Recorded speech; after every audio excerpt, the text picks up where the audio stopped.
C'est un cadeau qui peut paraître inattendu et pourtant vous serez très nombreux cette année encore à le recevoir. C'est un livre et même le livre le plus vendu au monde. Je vous donne un indice, on doit à cet ouvrage des expressions qui sont entrées dans notre vocabulaire de tous les jours comme bouc émissaire ou encore crier sur les toits. Vous avez trouvé? Oui? Non? La réponse c'est avec Jeanne Benzina et Annie Triboire.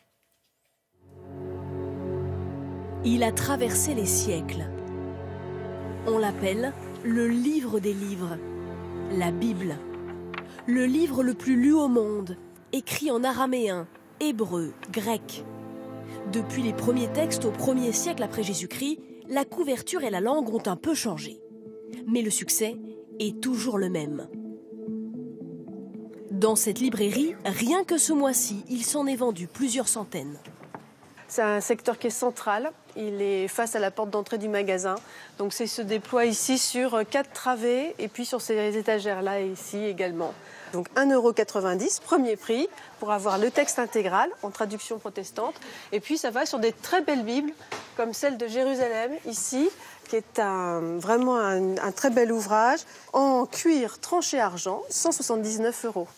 La Bible est le livre le plus vendu à ce jour, 4 milliards d'exemplaires, devant le Coran, 3 milliards, Don Quichotte, 500 millions, ou la saga Harry Potter et ses 450 millions d'exemplaires vendus.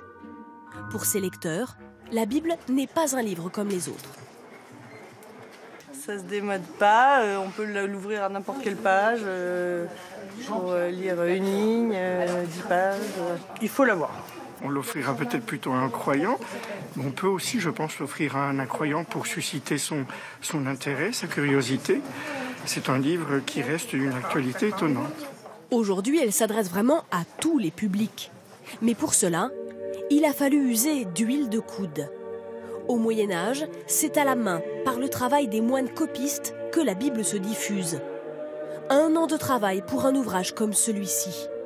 La traduction latine élargit le nombre de lecteurs, mais un livre va tout changer. Voici l'une des premières Bibles imprimées par Gutenberg au XVe siècle, la Mazarine.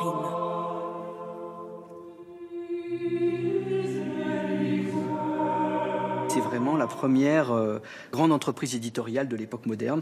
Au niveau du décor, vous voyez tous les éléments comme les lettres, toutes les choses de couleur ont été rajoutées à la main. C'est une technique nouvelle, on ne veut pas effrayer le futur acheteur. Et donc il fallait correspondre à cette attente. Ce qui explique qu'on est dans un livre, certes imprimé, mais selon des codes de mise en page et d'écriture qui sont encore ceux des manuscrits médiévaux. Depuis, des centaines de Bibles ont été imprimées dans des milliers de traductions. Parmi elles, certaines sont tombées dans le domaine public. Un texte libre de droit, serait-ce une manne pour les maisons d'édition? Un éditeur peut être tenté de se dire je vais reprendre une traduction des années 1920 ou des années 1880 et puis je vais avoir ma Bible et puis je vais occuper le marché de la Bible. Mais ça ne marche pas comme ça.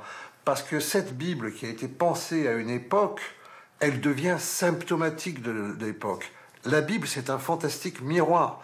Donc si on veut adresser une Bible à ses contemporains, eh bien il faut produire un travail, encore une fois, prodigieux, d'intelligence, de traduction, de révision et de commentaires. Traduire et retraduire. Dans ce temple de Compiègne, le pasteur Nicolas Farelli participe à une traduction en français courant. Les manuscrits originaux ayant disparu, il s'appuie sur une traduction grecque de l'Ancien Testament qui fait autorité et sur l'un des plus vieux manuscrits encore existants du IVe siècle. Aucune ponctuation, des lettres grecques en majuscules. Voilà ce que ce paragraphe donne en français. En fonction de l'endroit où le traducteur place les espaces et la ponctuation, le sens du texte peut changer. Il peut y avoir des manières très littérales de traduire le texte qui ne sont pas forcément très belles à lire ou très simples à lire. Et il y a des manières plus dynamiques de traduire le texte pour rendre le texte plus actuel, plus audible aujourd'hui. Exemple, dans la phrase « Un jour Moïse, devenu adulte, alla voir ses frères de race », frères de race ne s'emploie plus. Il est remplacé par les Hébreux. Généralement, il faut retraduire à peu près tous les 25 ans une version, parce que le vocabulaire change, parce que la société change aussi. Signe des temps, la Bible se diffuse aujourd'hui en format numérique. Sur ce site, en temps réel, s'affichent les textes bibliques en train d'être lus sur les applications mobiles dans le monde entier.